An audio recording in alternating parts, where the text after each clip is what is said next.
If I were to ask you to grab the most valuable thing in your house and to leave, not meaning I'm forcing you out of your house, but if there was a tornado, we'll say, if there was a tornado and I said grab the most valuable thing in your house, your mind is either going to go two places.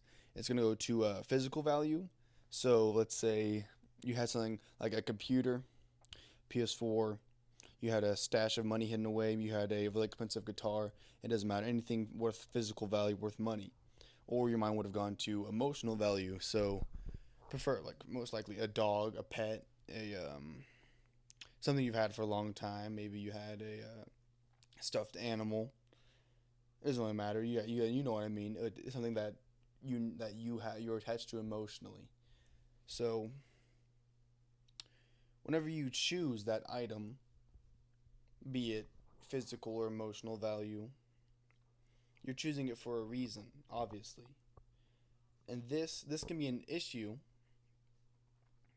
because if I were to ask you immediately about what to get, if I asked you, if I told you to get something, and if you're a more of a physical thinker, so you would have gone for a more valuable thing, that's extremely easy. You know the most valuable thing in your room. You probably know the most valuable thing in your room. You might be look around and be like, "That's worth a lot of money." I'm sorry, it's my. That's worth a lot of money, so I'm gonna grab that. But emotional value is a lot. It's a lot harder to decide because you can only grab one thing, and so you have to look, or you have to look, you have to think. What do I care about the most in this room? And I'm pretty sure typically most people relate it with if I say valuable, if I say it's really the most valuable thing, that's it's the connotation of that is money worth, like what's worth money, not what's worth my time. And I think this is that I don't think it's an issue, but I think I can use this to explain why there's arguments a lot because if you ever been to a museum, you'll see a bunch of works of art. You'll see statues and clay and a bunch of different stuff that people have dedicated their life to. But whenever I go to a museum, I don't really appreciate the art as I should, I guess, or as I've been taught to. It's always been just another item to me. It's always been just a canvas with some colors on it. Oh, not to say, I do have art on my walls. You can see this one. I do have stuff on my walls, and it's not necessarily because I have any emotional value for it, or it's because I'm attached to it. I do see them as pretty colors, and they're kind of cool, but this can cause problems because I won't be able to understand how other people feel about art. So what I'm saying is you can't always understand what other people feel just simply because you were not made to understand what that person feels. Someone will dedicate their life to art and I will never understand that. I've never appreciated art. It's a completely random thing. There's no promise that you'll make money out of it. There's no promise you'll do anything or go anywhere with that. But people dedicate their lives to it, and that's something I can't understand. But then there's some things I do people can't understand. Why do you run track? It's just a bunch of running because I like it. That they don't have to appreciate the value. They don't even have to respect it. And this causes problems because we don't want to see the value in other people's appreciations and other people's works of art because everything is a work of art in its own way. Sports, sandwiches, everything is some kind of art to one person. People will dedicate their lives to anything, lamps, paintings, anything. So ladders, it just depends on what that person sees as valuable, what that person sees as art.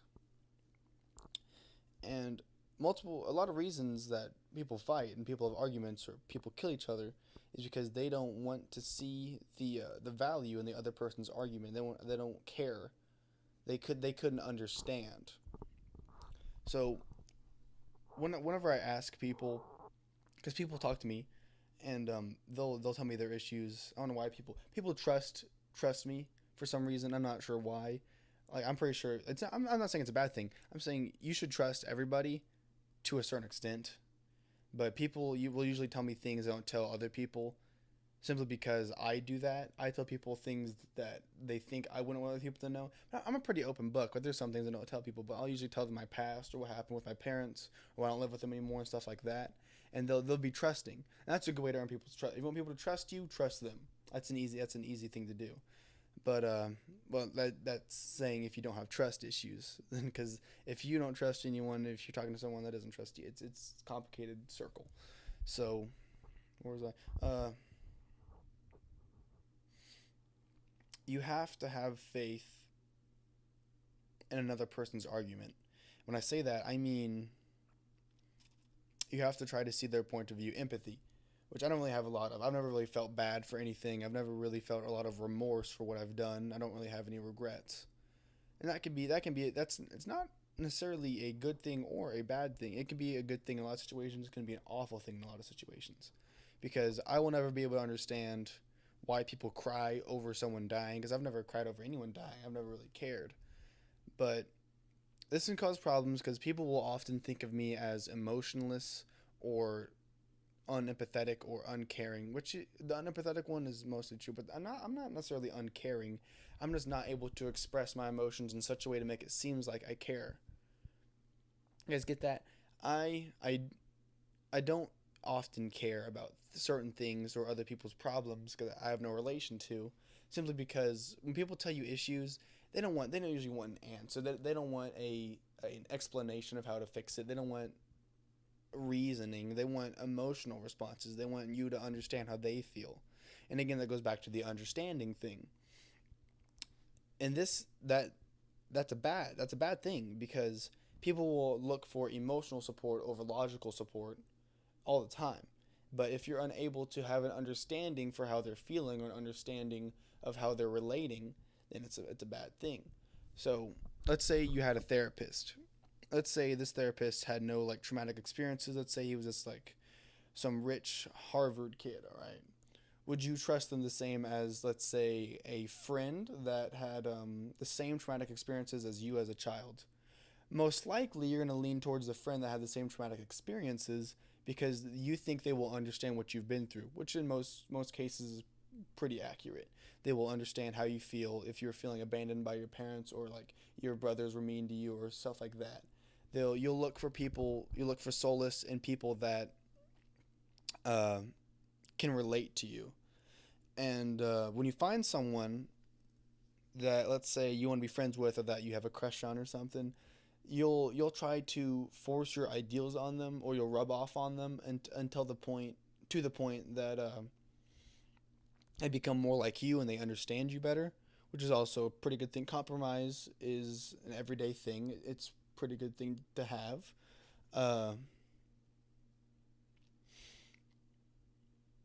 with that being said, you shouldn't change yourself dramatically for anyone, but like little dilly dallies and little clicks aren't that bad. If you want to, let's say some guy, let's say you have a boyfriend or a friend that works every single Friday, and you don't work every single Friday. Ask for a different day off, or both of you can ask for a different day off. Little stuff like that. That's all right.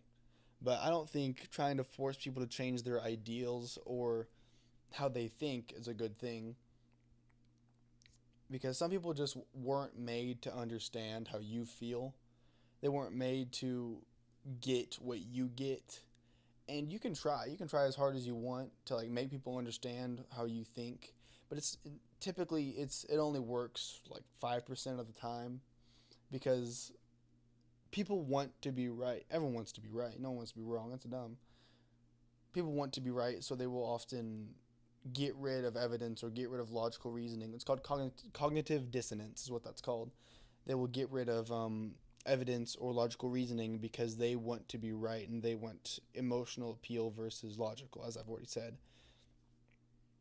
And that's another thing I don't understand. I've never understood that, and that's an issue, because often I will people will appear as rude or cruel because they're simply unable to understand how other people think or how other people react with certain emotions. Because I understand emotions, I know how emotions work, but I don't always correspond those emotions at the right time or with the right things. because I give people the benefit of the doubt whenever I assume everyone is at least as smart as me or smarter than me. That's a good thing to do. Assume everyone is about the same level of smart as you up until they prove they are not, or do something to prove they are not. And so it's always safe to assume that the person, whoever you're talking to currently, it doesn't. Not I mean talking as in dating. I mean anyone. Every day, it's always safe to assume that I can't. I don't know how to phrase it. That it's always safe to assume that they're not trying to hurt you.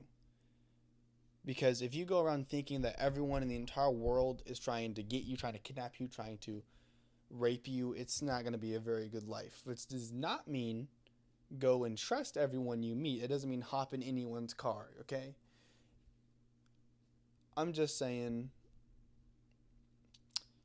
trust is a thing that is supposed to be given, and it is taken away if they do something to break that trust. It is only needed to be earned if they have done something to break that trust. Because I trust anybody. Anyone that comes along, I will trust them unless they have done something in the past, such as they cheat, they killed someone, they were kidnapped someone. Then I do not trust them because of what they have done. And that I believe that's an okay thing because I don't forget the past. I don't just forgive it. It's like, oh, I just used to do that. I was like, I was crazy back then. I was like, no, no. I was like, I don't think so. If you did that stuff in the past, there is a very good chance you'll do it again in the future.